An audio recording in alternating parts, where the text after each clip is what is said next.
Saganang mamamayan. Diskusyon ng taong bayan. Serbisyo para sa publiko. Usapang pamayanan. Saganang mamamayan. Programa para sa mamamayang Pilipino.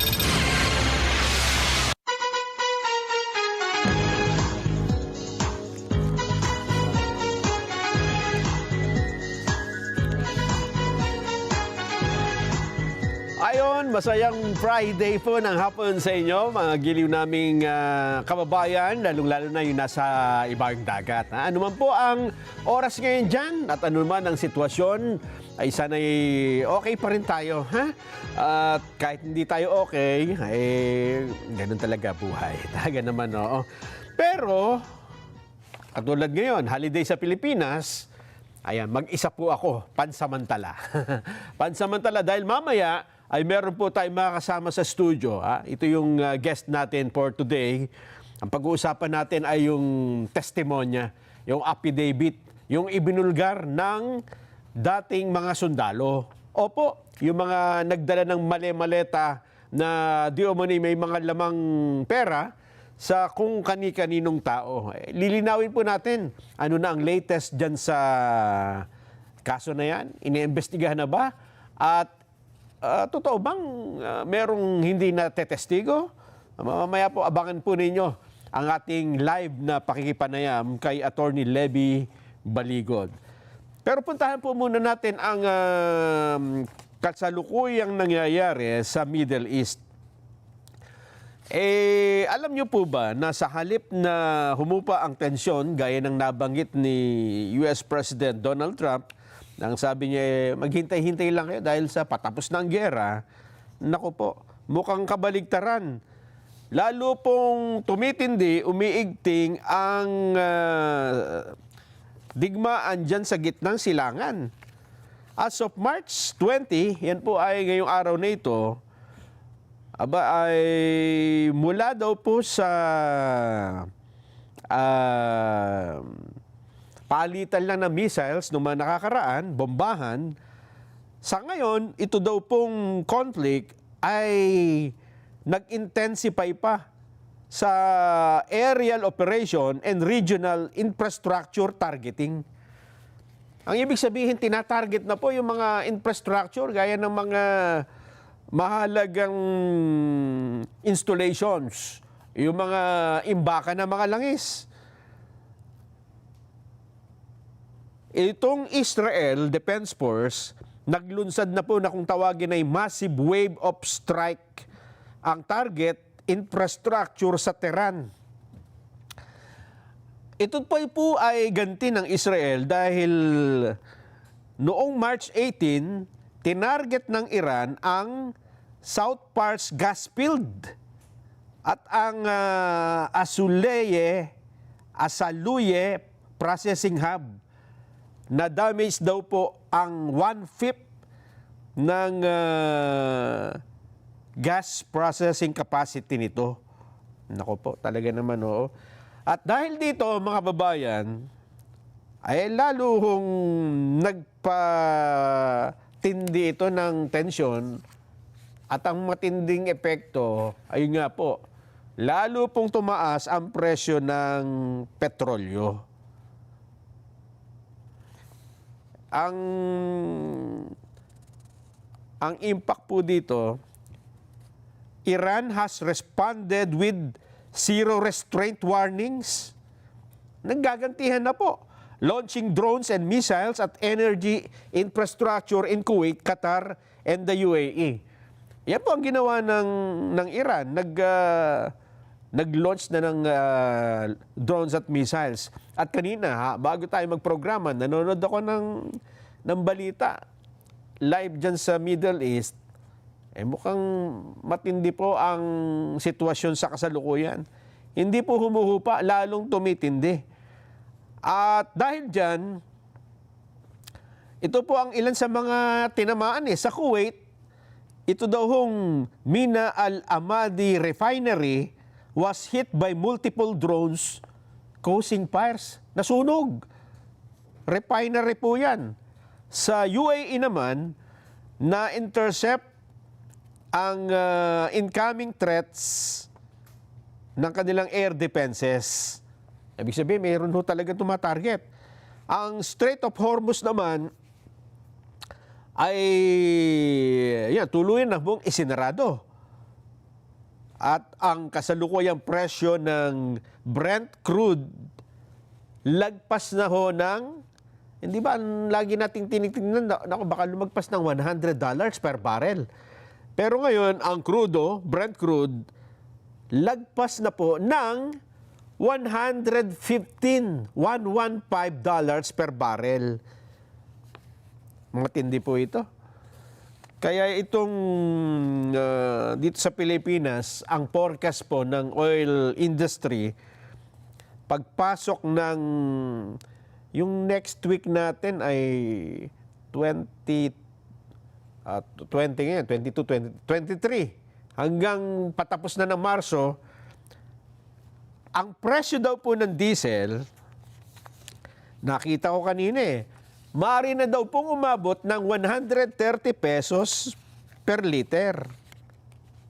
At ang presyo naman ng gasolina ay aakyat na ng 100 pesos. Ayan na, pataas na. Pataas na po ng pataas. Matindi po ito. Kaya ang gobyerno, ang sabi nila, sumakay na lang kayo ng MRT at LRT2. Hindi, kaya lang ito'y sa simula March 23 sa Monday. 50% MRT3. Yung MRT3, ito po dyan sa kahabaan ng EDSA, dumadaan. Ang LRT2, yan yung galing Antipolo at papunta sa Maynila. Yung LRT1, magtataka kayo, bakit hindi kasali? Yung nasa Baclaran at bumabiyahe ng Taft, papunta rin Maynila. Kasi hindi na pala private pala yan. Talaga naman, oo. Kaya pala hindi yan siguro kanyang announcement na lang, sarili niya, kung gusto rin niyang magkaroon ng diskwento. Yan po ang problema, pagka na-privatize. At dahil po sa kaguluhang ito, ang ating gobyerno ay naghahanap ng paano tayo makakaagapay. Halimbawa, nag-50% tayo ng pamasahe sa MRT, ibig sabihin, mababawasan ng kita ng gobyerno. Nagbawas tayo ng excise tax sa petrolyo, paano yung budget natin? Ibig sabihin, mangungutang na naman tayo ng mangungutang? Aba, hindi po, mga kababayan. Alam nyo po ba? Ito, bagong balita lang ito, ha? Bagong-bago, pero luma na pala. Ito munang bagong kunwari, bago. Dahil po sa lumalalang sitwasyon ngayon at tumataas na presyo ng produktong petrolyo, pinaplano na po ng pamahalaan na magbenta ng mga mahalagang property ng gobyernong Pilipinas. Yung ating pag-aari. Teka, hanapin ko. Asan ba yun? Meron pong 3 malalaking property ang baka may kilala kayo na gustong bumili. Pero sa pagkakaalam ko po, mga babayan, ito ay matagal nang gusto talagang ibenta at meron na talagang bibili. Ang tinutukoy po natin ay itong pahayag ni Finance Assistant Secretary Michael Peter Alejandro. At ang kanyang sabi ay minamadali na ngayon ng pamahalaan ang predisposition activities para sa 3 assets o pag-aari ng pamahalaan at mai-privatize na, maibenta na. Alin-alin po ito? Una, the Atrium of Makati. Yung atrium, nandyan dati yung, ewan ko kung nandyan pa yung opisina maraming opisina ng gobyerno dyan may Pag-ibig, may iba pa, marami. At meron ding ibang opisinang private na umuupa. Ang isa pa, the Mile Long Complex. Mile Long Complex. Ito naman parang mga, Makati din po ito. At ang isa pa ay ang bahagi ng The Food Terminal Incorporated na nasa Taguig. Kaya ang laki na ho ng value ng mga ito. Alam nyo po ba, ang value po nitong, ito, data na nakuha, sa data ho na nakuha natin sa Privatization and Management Office, ito palang FTI, yung nasa Taguig. Alam nyo kung magkano ngayon na yan? 40.4 billion pesos. Yes. At bukod dyan, itong atrium sa Makati, na merong 24 condo units at meron yung 21 parking slots, mura lang pala ito. 449 million. Wala pang bilyon. Kayang-kaya nating bilhin ito Talaga naman At ito namang Minelong Complex na nandun din sa Makati City, ang halaga daw po nito ay 12.26 billion pesos. At kapag na ituloy pa ang bentahang ito, ang target po ng gobyerno makalikom ng hindi bababa at dapat humigit pa sa 100 bilyong piso. 100 billion pesos. Pero alam niyo po ba na ngayon lang ito ini-announce? Pero kung titingnan natin ang mga balita, noong 2024, ay pinag-uusapan na po ito sa isa pong artikulong lumabas, September 29, 2024, binabanggit na kung sinong mga bibili. At ito ay nung panahon pa ni Finance Secretary Ralph Recto. Siya kasi yung naging in charge sa pag-raise ng pondo para sa annual budget. Ang sabi niya rito, the government is trying to be creative to achieve the ambitious 100 billion pesos in revenues being eyed from privatization activities next year.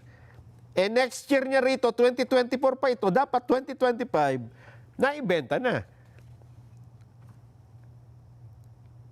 Mukhang, ewan ko kung bakit hindi pa naibebenta. Ang ibig nating sabihin dito, noon pa pala ito talagang gustong ibenta ng gobyerno. Para daw hindi na magpataon ng additional taxes at mapondohan,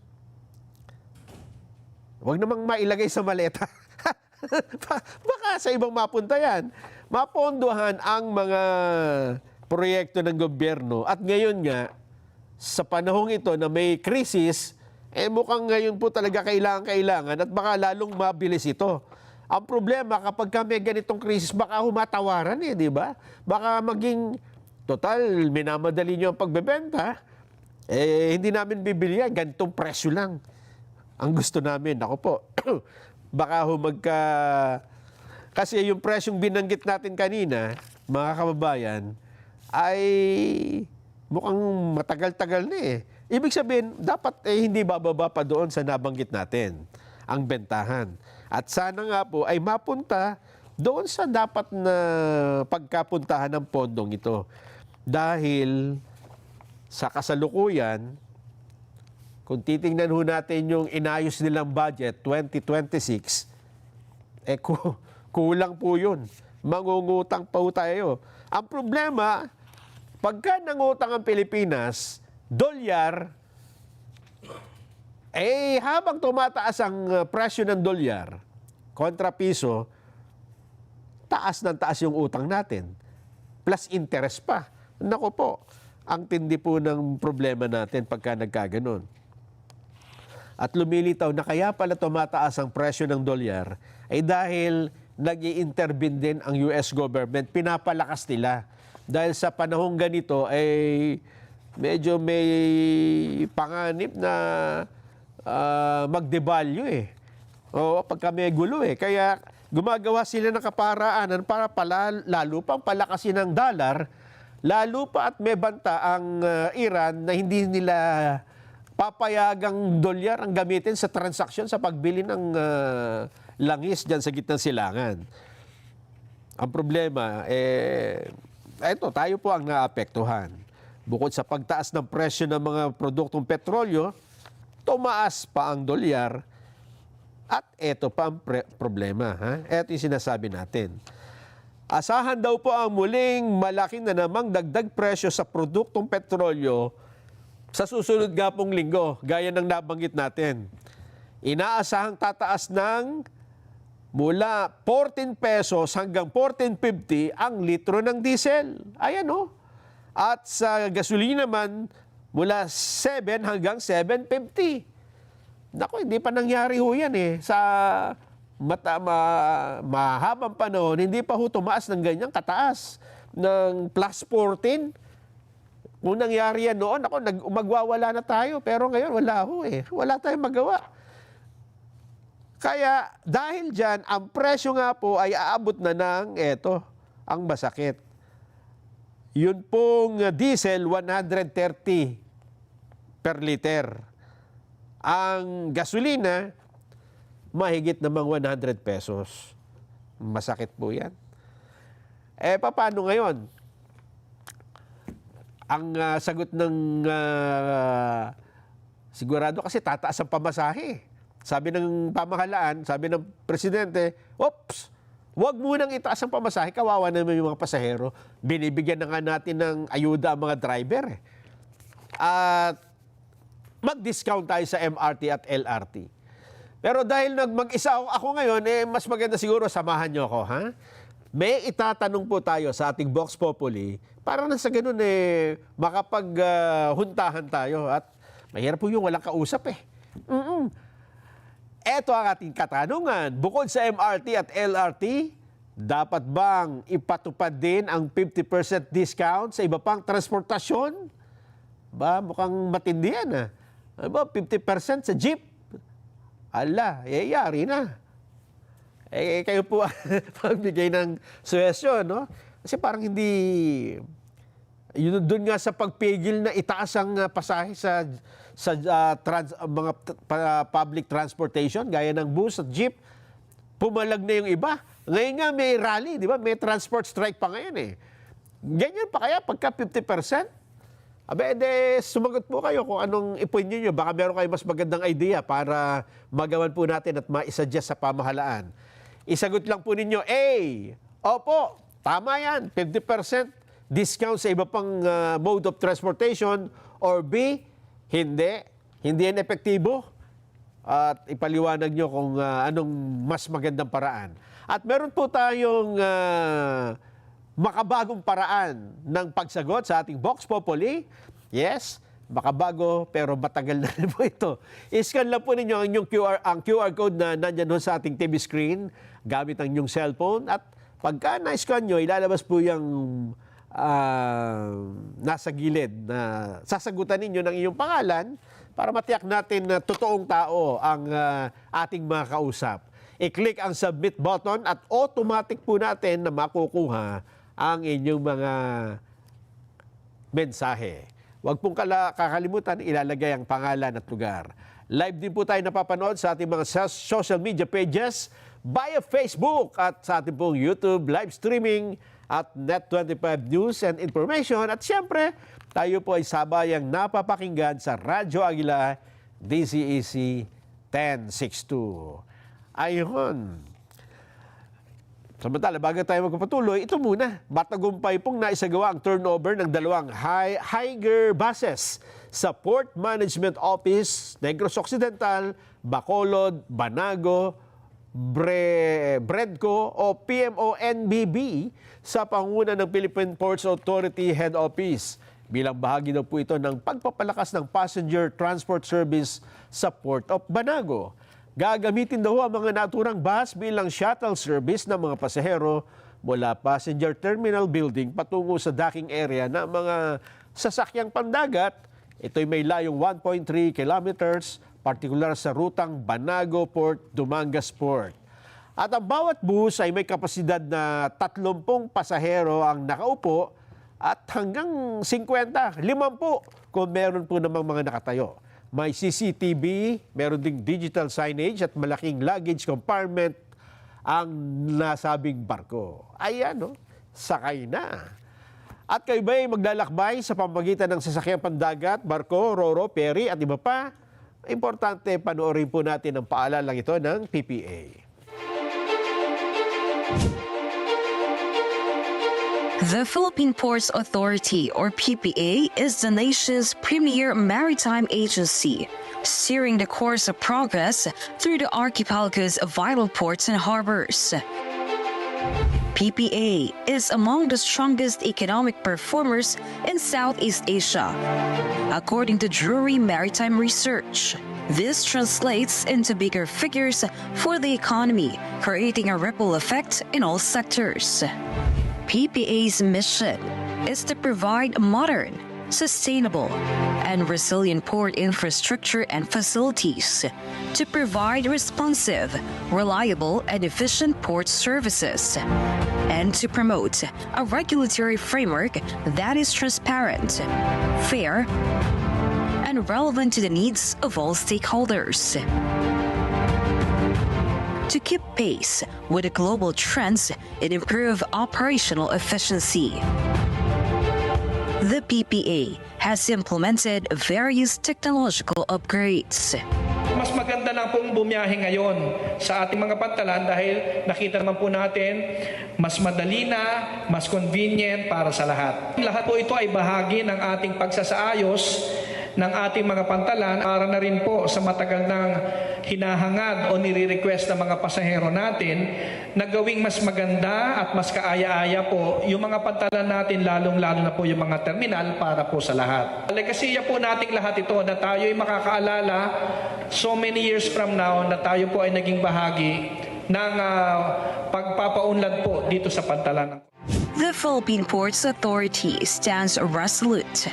Its mandate, vision, mission, and transformative projects, setting the course for a maritime future that resonates on a global scale.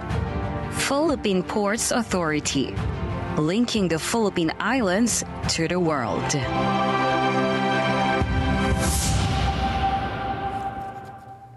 Maraming salamat, PPA. Magbabalik pa po ang Saganang Mamamayan.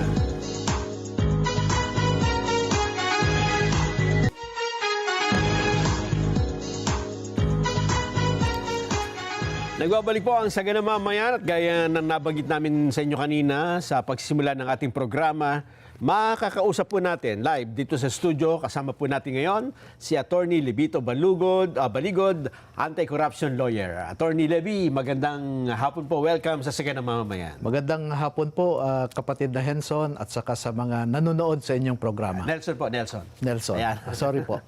Okay lang po.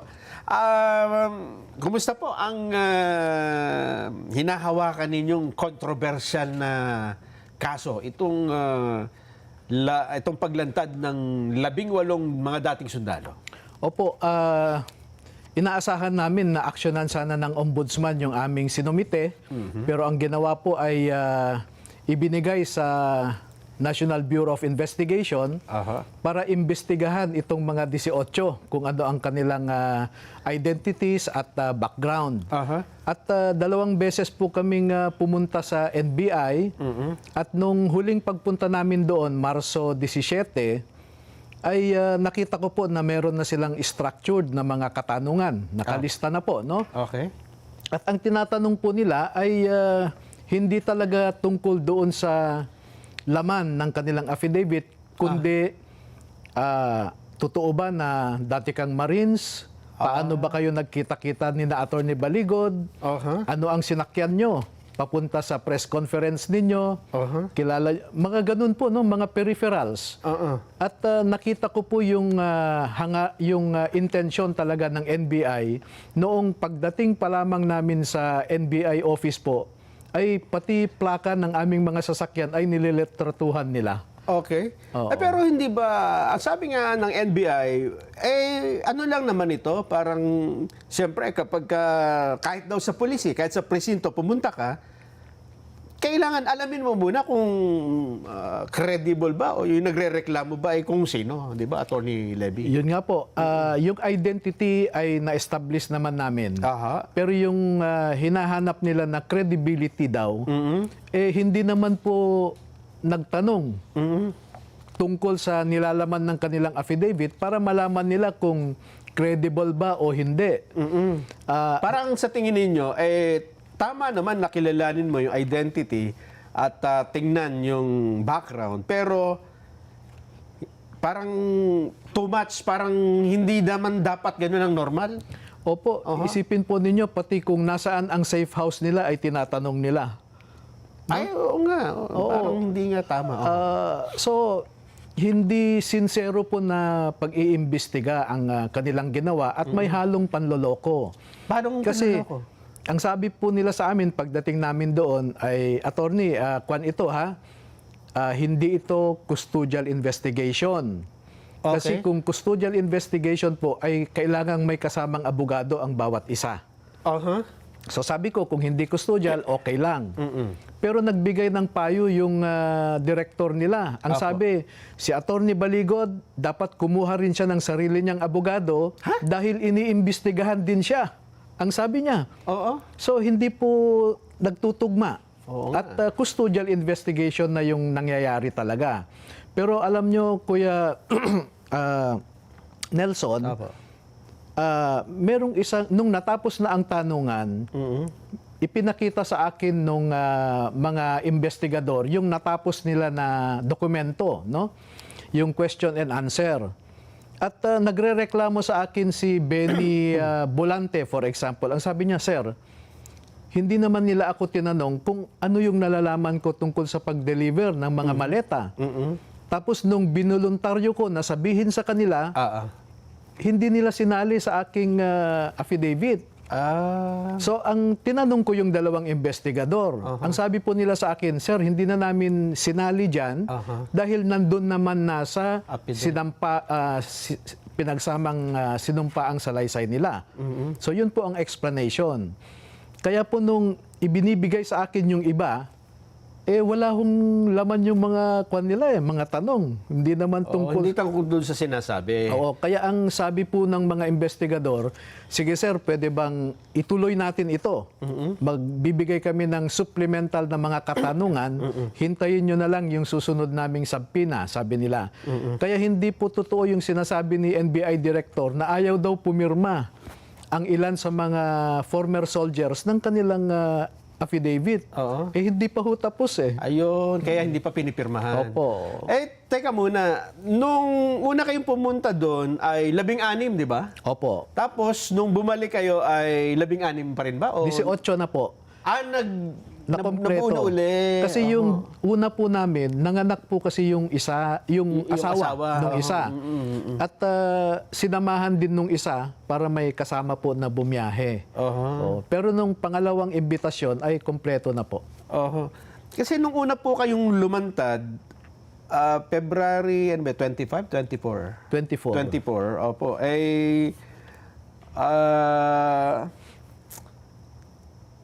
Dapat noon ano ba dapat na ina-expect niyo yung mangyayari dun sa first day ninyong paglanda? Dahil parang ang tagal pang lumipas. Kasi ngayon 20 na halos isang buwan na lumipas.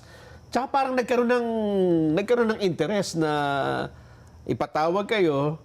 Pero sa tingin nga ninyo, parang hindi naman, parang sa halip ng imbestigahan ay yung ibinubulgar niyo, ang iniimbestigahan ay kayo na Opo. nagbubulgar. Bakit kaya ganun katagal bago... Yan po ang isang rason at pagpapatunay na tama ang aming naging desisyon na ibahagi muna namin sa kababayan natin noong February 24 yung nilalaman ng kanilang affidavit. Dahil kung diniretso na po namin sa ombudsman, pwede ho kaming makover doon sa confidentiality nature ng proceeding sa ombudsman at mamamatay na doon. Hindi nyo na mailalanta. Opo, hindi na mapapag-usapan po yan. Kaya minarapat po namin na ipaalam sa ating mga kababayan para lahat tayo ay tutukan at bantayan kung ano ang dapat gawin ng ombudsman. Pero kasi noong kayo ay lumantad, ang sabi nga nila, naku po, tiniming pa na EDSA Revolution Anniversary. Naku, sigurado destabilization yan. Tapos mga dating sundalo Di ba, ganyan din noon na pagka gusto mong magkaroon ng kudeta, may mga lalantad na mga dating sundalo, kaya mga sundalo. Bakit ba nagkataon na February 24 pa? Wala ho kaming deliberate na plano na lumabas sa araw na yan na ang sinasabi nila wrong timing. Ako po ay nagtataka sa katanungan na yan dahil ano po ba ang dapat na timing? Ano ang right timing? Ano ang right timing para ilabas po ang katotohanan? No? At kung timing ang pag-uusapan, palagay ko tamang-tamang timing Kasi EDSA Revolution ay gusto nating ipaalala sa mga tao. Manumbalik ang kaisipan natin sa naging rason kung ano ang nangyari noong 1986. Ang isa pang sinasabi, sigurado may nagpondong malaki dyan, kaya ito naman matagal nyo nang nasagot, pero ngayon lang namin kayo nakausap. Mas maganda siguro ay yung mga nakakasubaybay sa atin, maintindihan din yung sagot ninyo tungkol dito.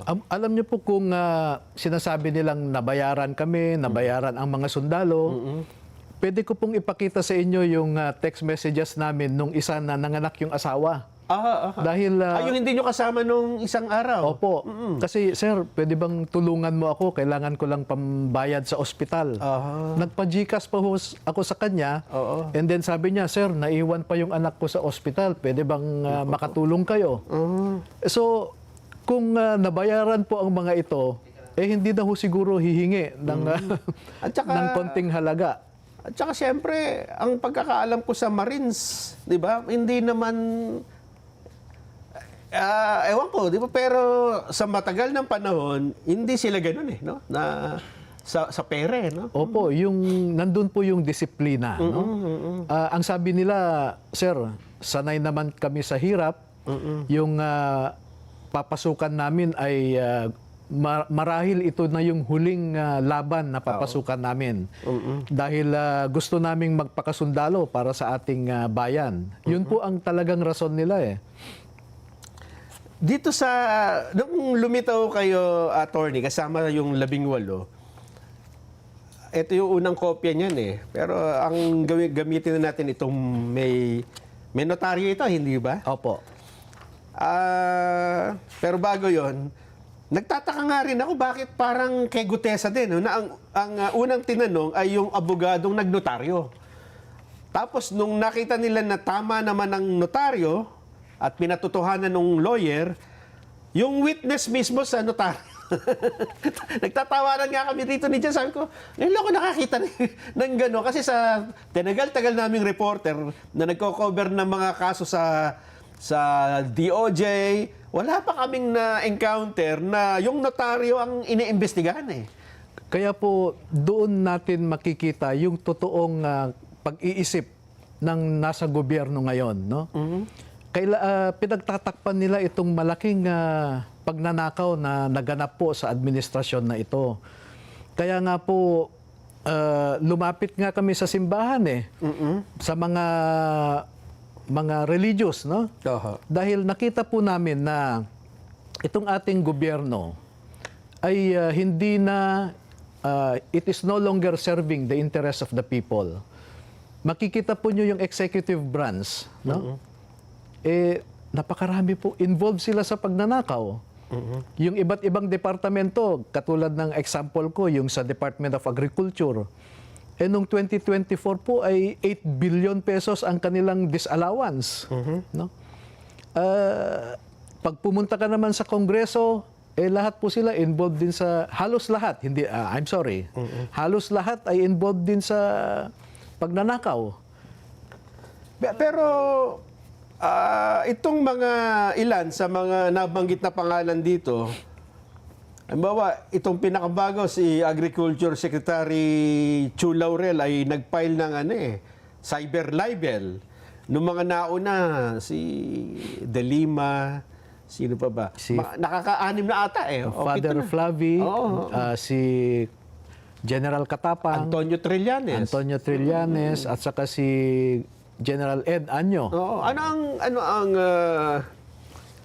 kasi noong nangyari yan, ang sabi namin dito ay, teka, mukhang mauna pang makulong itong mga mga dating sundalo kaysa dun sa sinasabi nilang nagtakas ng mali-maletang pera. Yun nga po, again, no? Ganyan po yung attitude ng ating gobyerno. Pagka ang mga tao ay nagbabanggit o nagkikriticize sa gobyerno, sila po ang nakakasuhan. Pero sabi namin, itong mga cyber libel na ito ay sasagutin naman po namin. Pero sana yung mga akusasyon namin ay sagutin din nila. Huwag nila kaming takutin, huwag nila kaming iharas kasi halimbawa po, pinupuntahan ang mga bahay ng mga 18 na ito. Hinahanap sila, may nagpapakita na pulis kami, nasaan si ganito. Ganon. Opo. Pero teka muna. Kasi itong inyong mga itong printed na affidavit na ito, 'di ba itong 18 na joint affidavit, ang gusto dito mangyari ni Ombudsman Remulla ay dapat titigisa, hiwa-hiwalay. Ginawa na po ba ito? Pag titingnan nun po yung affidavit, kasi kine-question niya, imposible naman na itong 18 laging magkakasama. Pero palagay ko hindi niya nabasa yung affidavit. Hindi nga nabasa.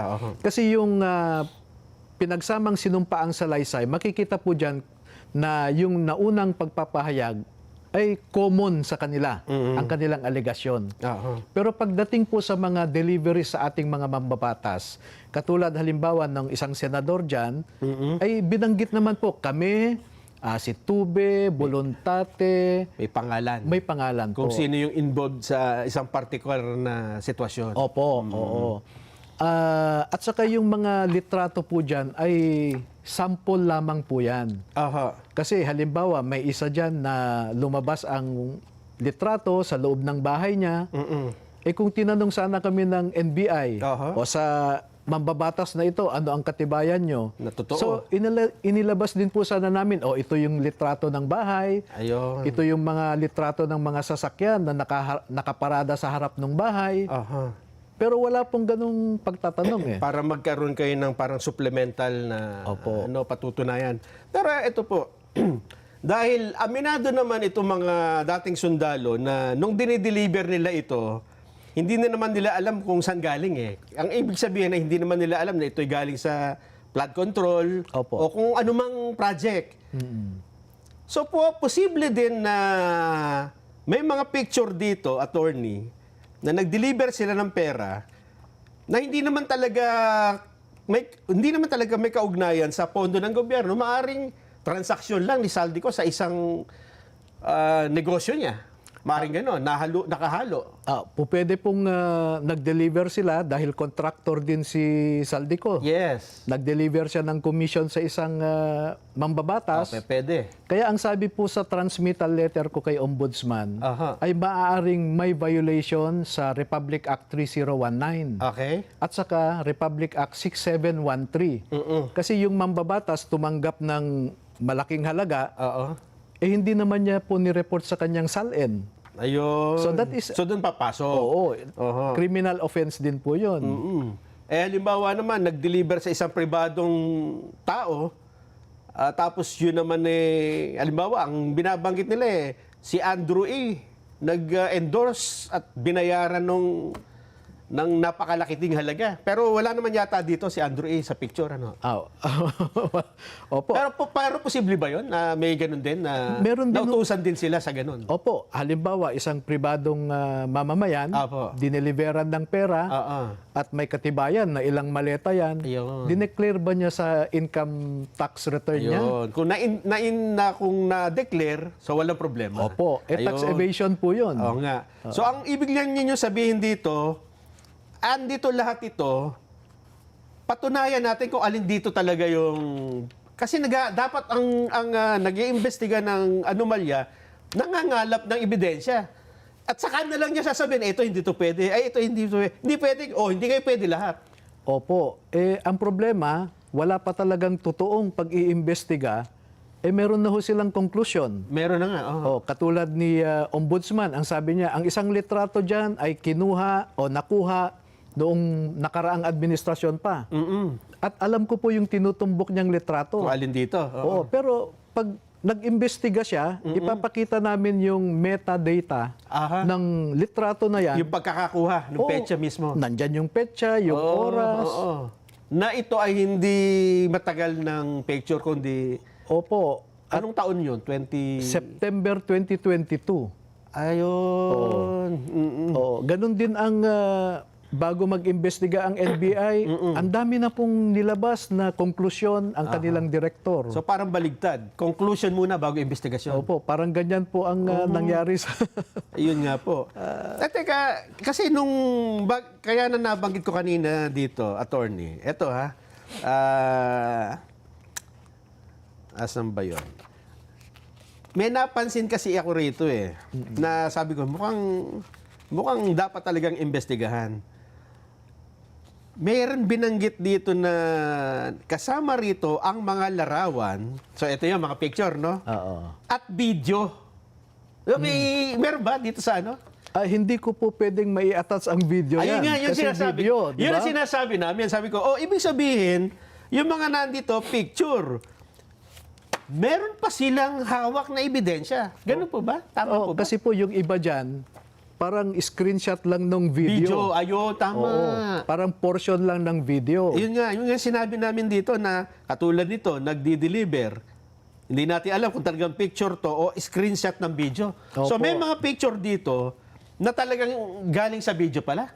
Meron po, oo. Kaya pag isusumite sana namin yung kopya ng video sa kanila, makikita nila. At saka mapapatunayang, kasi ang sabi nila, naku po, yan ay AI generated Dito ba ito po ba, attorney, ay bago nyo pinayagan, siyempre abogado kayo, madadawit kayo kapag yung mga picture dito ay pinayagan yung mailagay, pero hindi nyo na-check.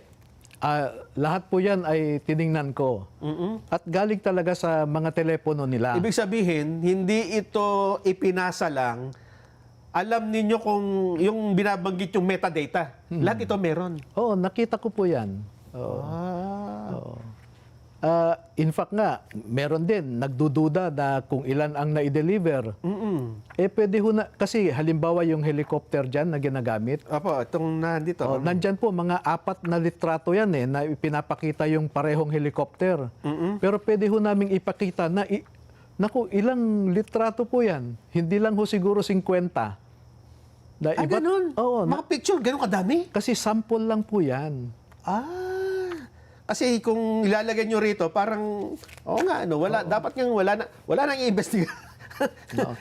Kaya yun po ang gusto sana namin na pag mag-imbestiga sila, pwede naman nating isa-isahin. O halimbawa, ang sinabi nyo si Congresswoman Franz Castro. Example. O, ano ang katibayan nyo? Nakuan, ipapakita ho namin na halimbawa may group chat kasi yan So may screenshot. O nandun kung ano yung plate number na ginamit, sino yung kasama. So may establish. Oo, at may litrato doon sa loob ng conference room. So hindi ho gagawa ng kwento itong mga sundalo na ito na laban sa mga malalaki, maimpluwensya at mayayaman na mga individual. No? At ayaw ko rin ho silang ipasubo na gagawa kami ng kwento na makakasira sa puri ng isang tao. You know, malalim po ang aming paniniwala na yung the good name and reputation of a person is the most precious possession that he or she can have. And we cannot afford to be reckless po para lang manira ng puri o pangalan ng isang tao. Pero in-expect nyo ba na ganito ang magiging reaksyon ng mga nag-iimbestiga sa flood control? Yes po. Kasi kaya po napilitan ako na hanapin itong mga kasamahan ni Gutesa dahil nakita ko kung paano nila trinato si Gutesa. So sabi ko, totoo kaya ang sinasabi ni Gutesa? Malamang may mga kasamahan siya. Kaya ko po hinanap at nalaman ko na totoo ang sinasabi ni Gutesa. So bakit pinagtatakpan nila ngayon? Yung ICI, for example, napapanood naman natin po yung proseso ng ICI. Halatado naman po na pang-cover up yan So kaya po minarampat natin na hanapin ang mga ito at meron ding gustong tumulong pa para magdagdag ng mga ebidensya.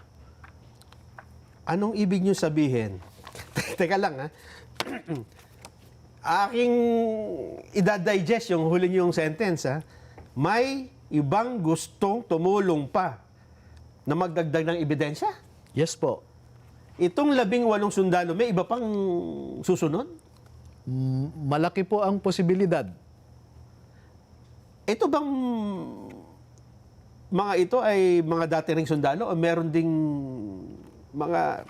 Kasi ang dami rito nabanggit ng mga tao na hindi naman sundalo. Alin po yung mga kasamahan nila? Opo. Hindi, halos lahat po yan ay dating sundalo. Ang hindi lang sundalo dyan dati ay yung mga drivers. Driver. Ayun nga, yung sinasabi ko, meron bang mga ganun na possible in the future o hindi natin alam, baka next week or... Abangan po natin, Kuya Nelson, kung anong... Ito ang napansin ko dito, no, na kasi kay Gutesa, isa lang ang lakas ng impact, no? Pero ba't hindi nyo ginawa kaya na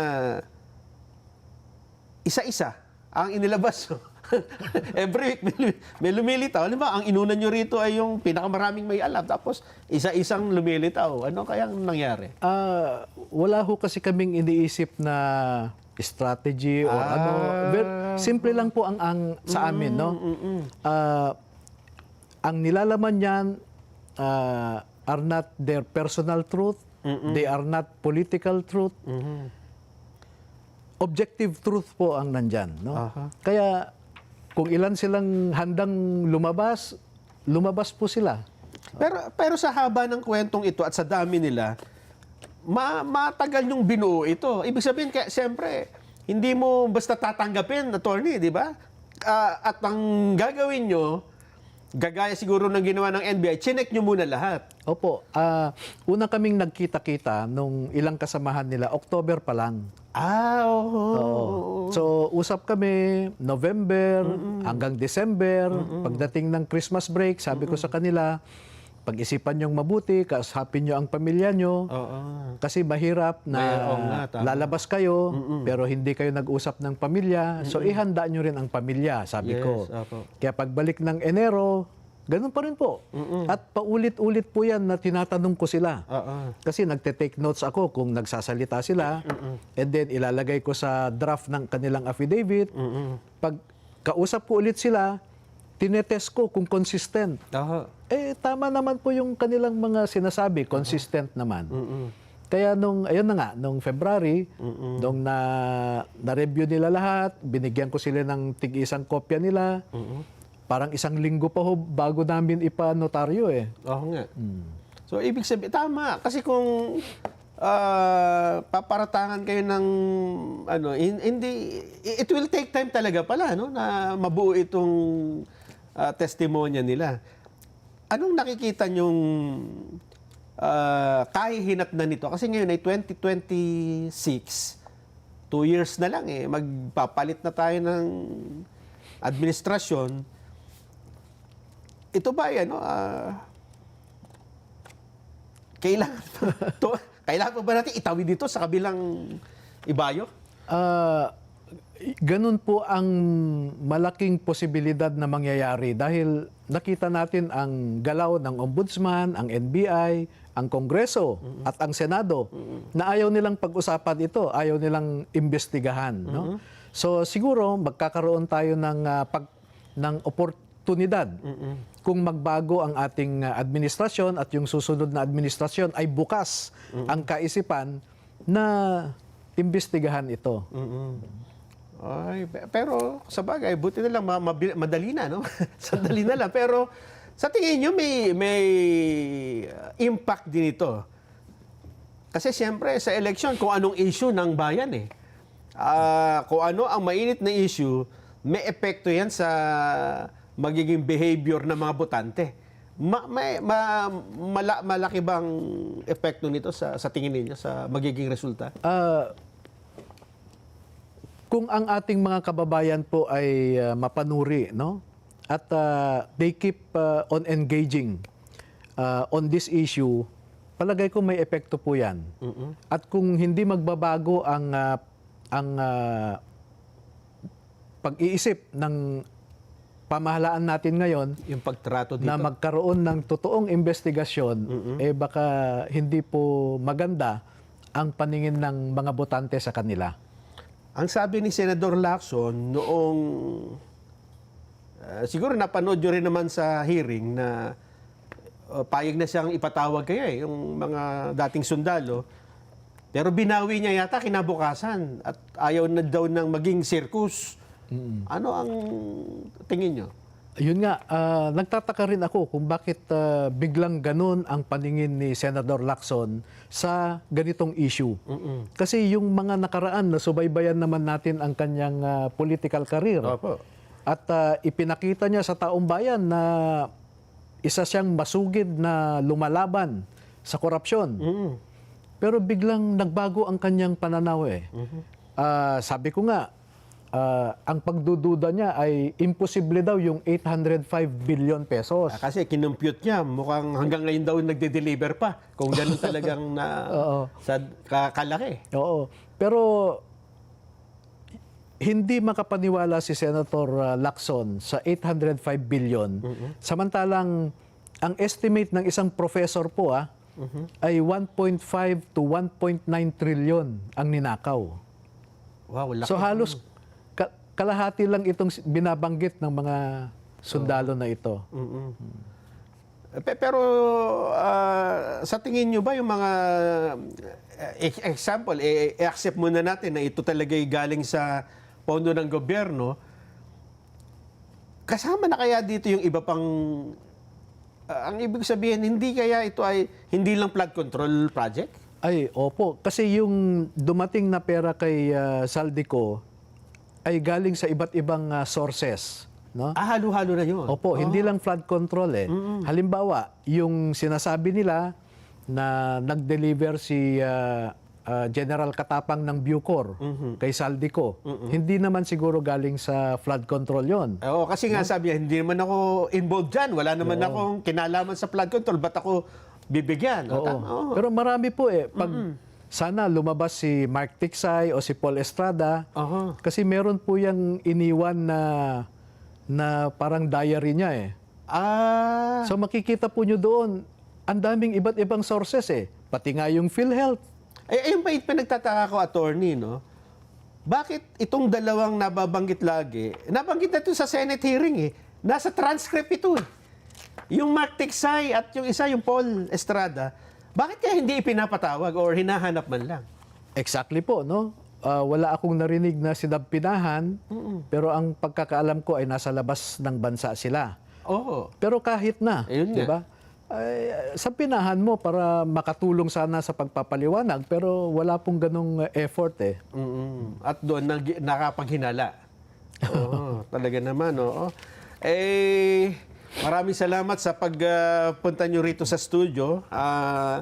At least nagkaroon tayo ng pagkakataon na linawin yung iba rito. Ito pala yung sample pa lang pala ito. Opo, meron kami kasing sinasabi sa practice na ultimate facts. No? Okay. Yung mainit na topic ngayon sa impeachment.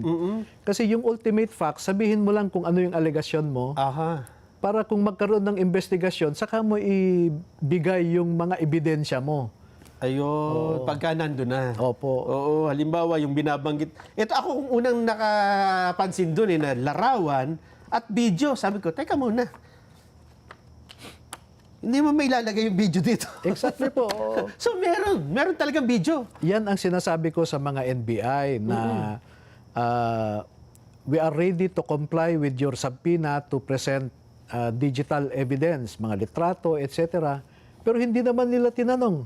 Ayaw nilang hingin. Pero ito ba, attorney, siyempre, yung mga ebidensya na yan, digital, pwedeng mawala yan, mabura eh. Ano ba ito? Naka-safe keep? Ibig sabihin ano man ang mangyari, ay meron ng kopya nito. Opo. Pwede namang ilagay sa cloud lang. Sa cloud, oo. Bigyan niyo akong password. Maraming salamat. Baka meron po kayong gustong sabihin pa sa ating mga kababayan, attorney. Opo.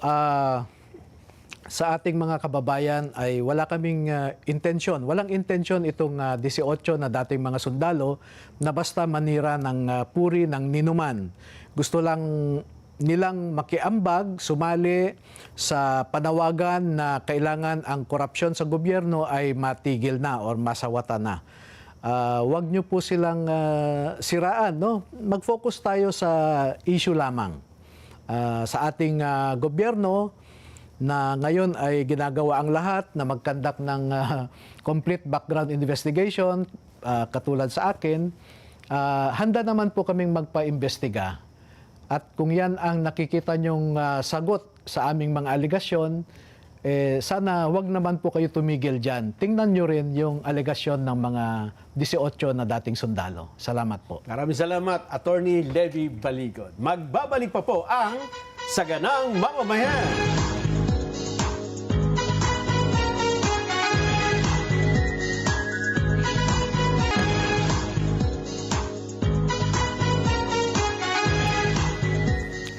Mga kapatid, mga ka-SGM, panalo clock na. Kaya heto ang panalo tip para masulit ang budget natin sa bahay. Doon tayo sa always panalo. Sa Pure Gold, mababa ang presyo, very convenient sa dami ng stores nationwide at laging kompleto. May Pure Gold mobile app din po. Kaya doon sa mga ayaw lumabas, pwedeng mag-order, magpa-deliver via Pure Gold Mobile. Download yun na, Pure Gold Mobile.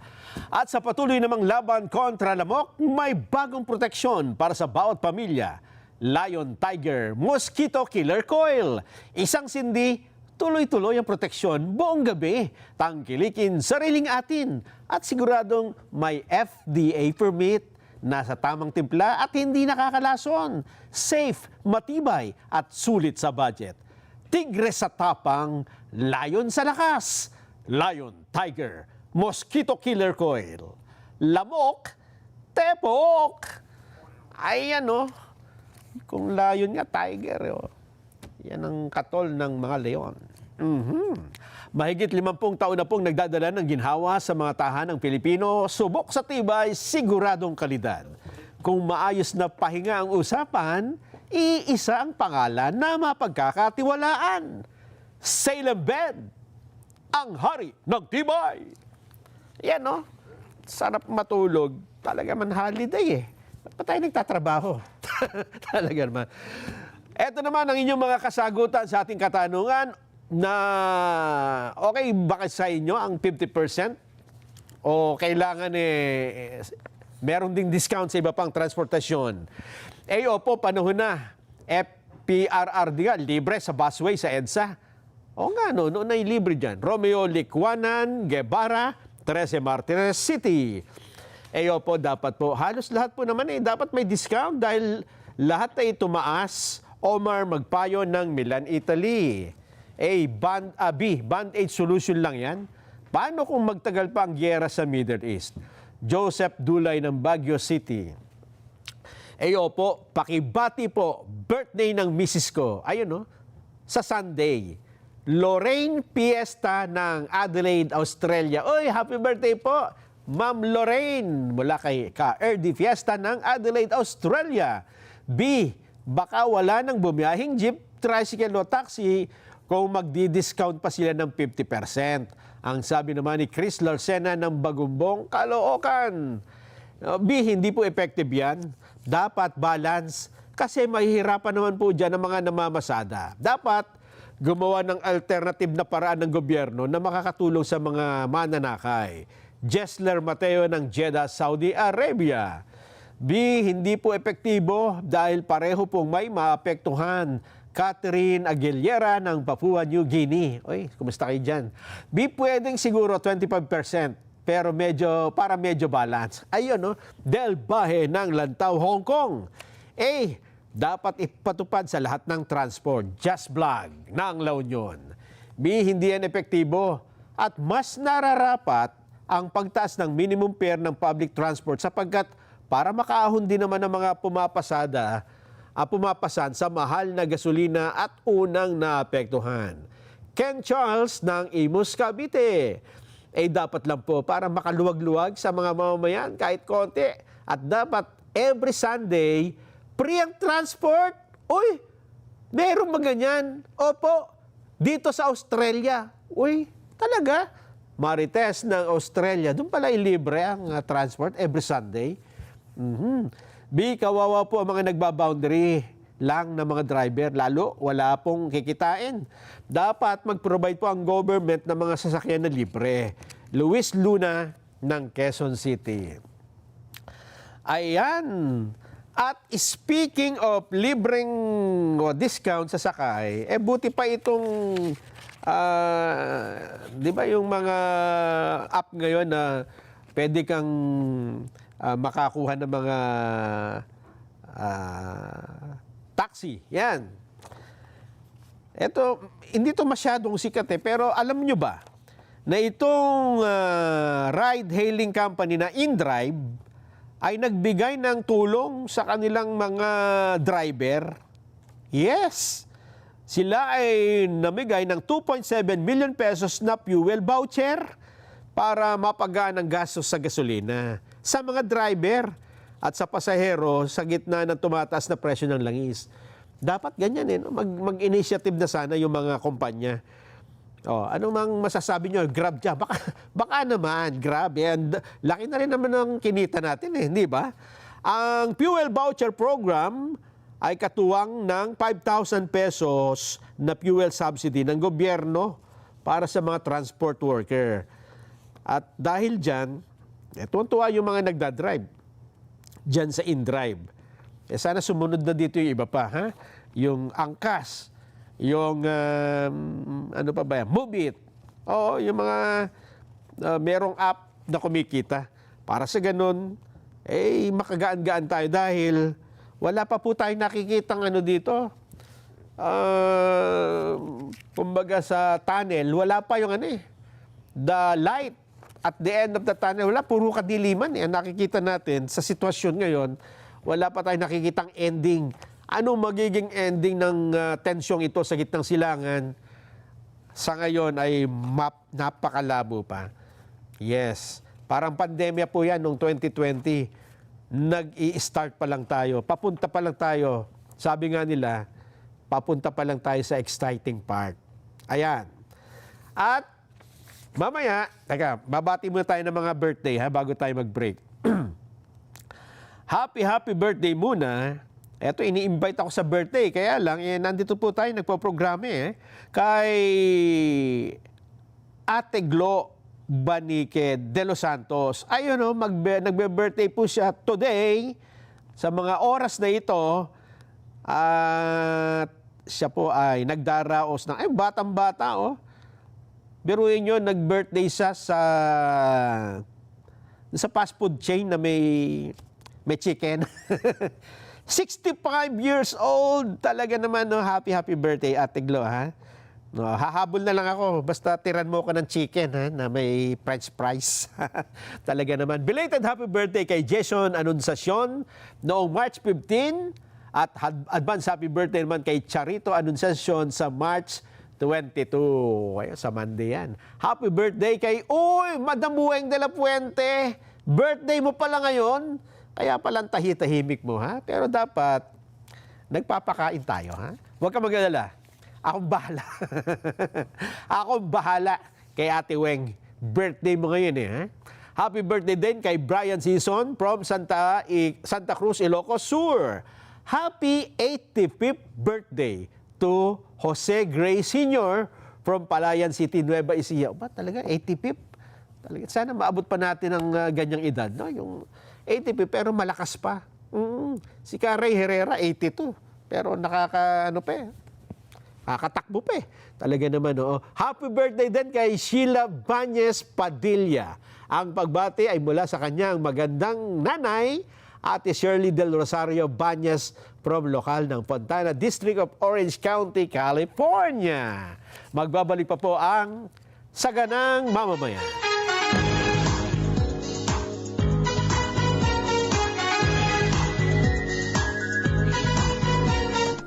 Kailan ka babalik? Naka-leave pa ako Tumawag ako sa boss mo sa hotel. Sabi nila nag-resign ka na. Pero sabi mo kala mama, bakasyon ka lang ng 3 buwan. Alam kong may problema ka. Ang ate ni Lotlot. Nasa baryo?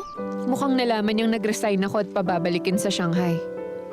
Meet yourself. Panoorin mamayang 7:30 p.m. Dito lang sa Net 25. Let's live together. Sunnet 25. Sunnet 25. Be your own health advocate by turning into your own expert. We are your coach. Without any fiction and with lots of facts. Be active in a clever way. In good shape.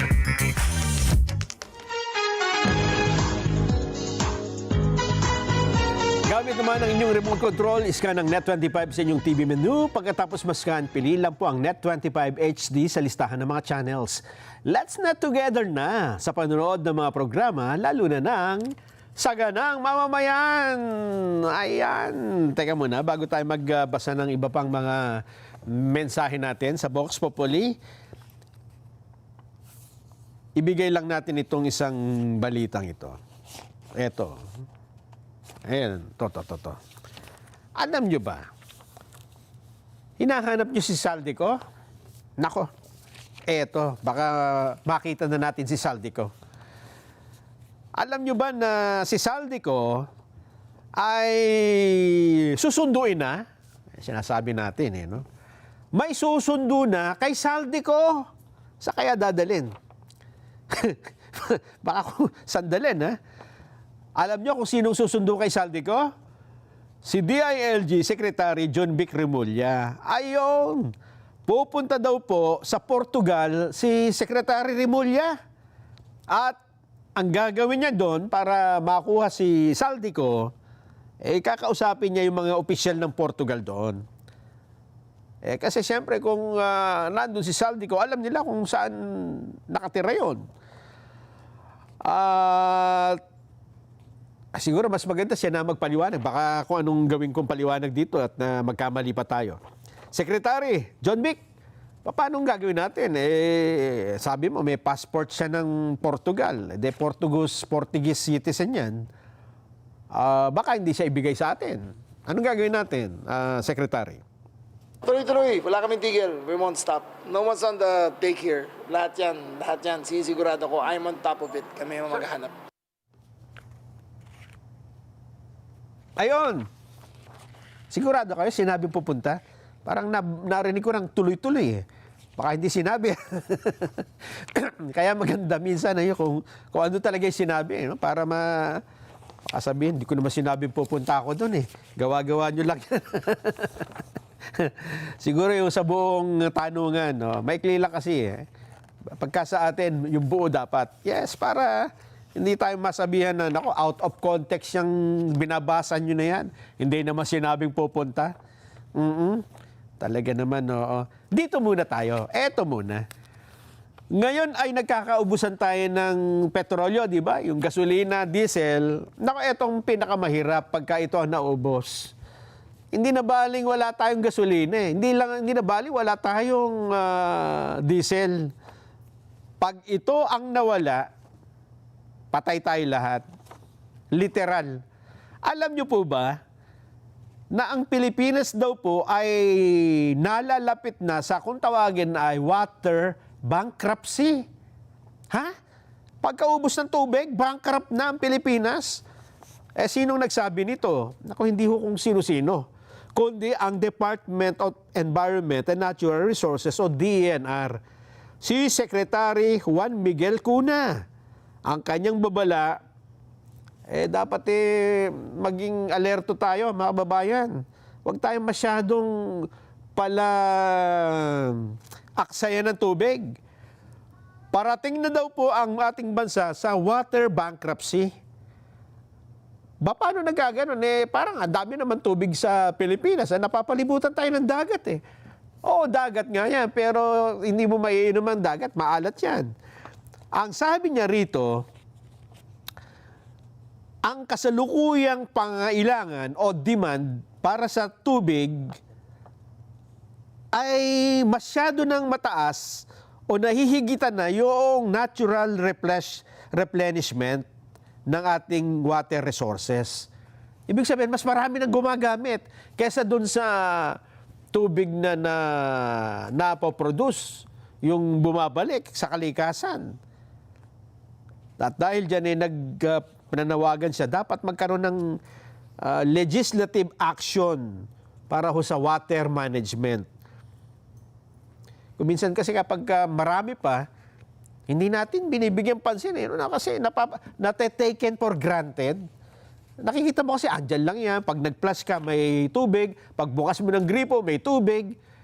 Minsan, naiiwanan mo, tutulo-tulo. Hindi na napapansin eh. Pero subukan mong gasolina. Yung gasolina mo ganyan, di ba? Tumutulo-tulo. Sigurado, gagawa ka ng paraan para matipid eh.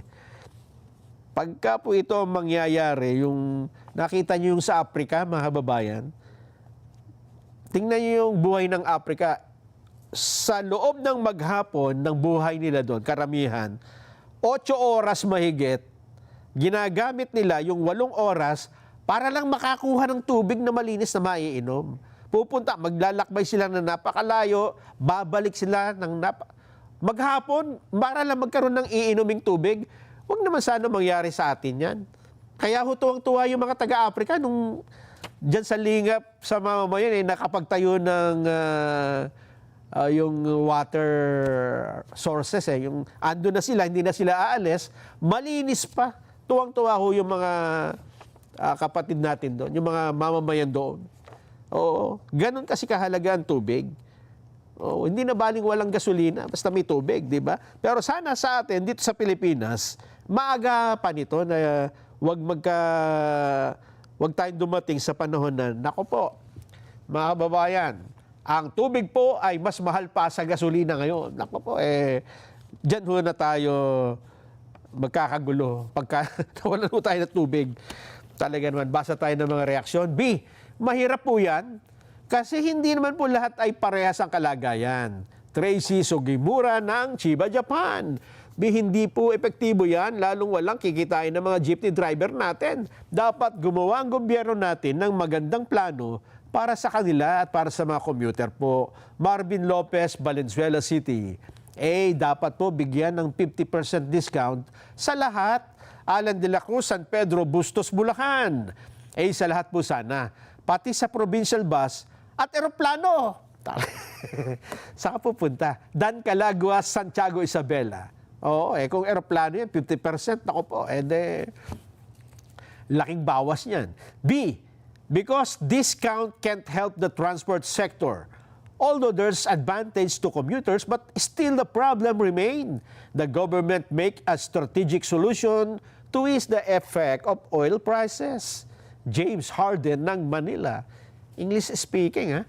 B, kawawa naman ng mga tsuper at operators kung masyadong malaki ang discount. Emilski, Central Hong Kong.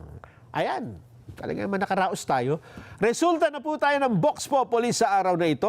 Bukod sa MRT at LRT, dapat ba ipatupad na rin ang 50% discount sa iba pang transportasyon? Ang nagsabi ng oo, lahat na idamoy na natin, meron ng discount, pati aeroplano. 39%. Ang nagsabi namang, ay hindi yan ang solusyon. Yung discount na yan, paano kung ang tagal ng gera, lugi tayo lahat. 61%. Ayan, teka, baka may nakalimutan tayong batiin. Magtatampo ha? Ayan, salamat po sa pagsama nyo sa akin today, ha? Dahil mahirap po talagang nag-iisa sa programa, Katulad nito si Kuya Patrick Magsino de la Rosa, na nandyan ho sa Bilbao, Spain, na lagi daw pong nanonood doon. Oo, at halos lahat daw ng mga Pilipino doon, ano man ang pinagmulan, ano man ang paniniwala, ay nanonood at nakikinig sa atin. Teka pa. Sandali lang, ha? Karesti Bugarin, thank you po. Kayom, si Kuya Salde Robles. Si Kuya Salde naman ay nasa bang bansa ito? Pilipinas. UAE. Ayan, sa UAE. ka Benely Balya Sr., maraming salamat din po sa pagsama sa amin. At lahat po ng mga tumutok ngayong hapon, thank you so much po.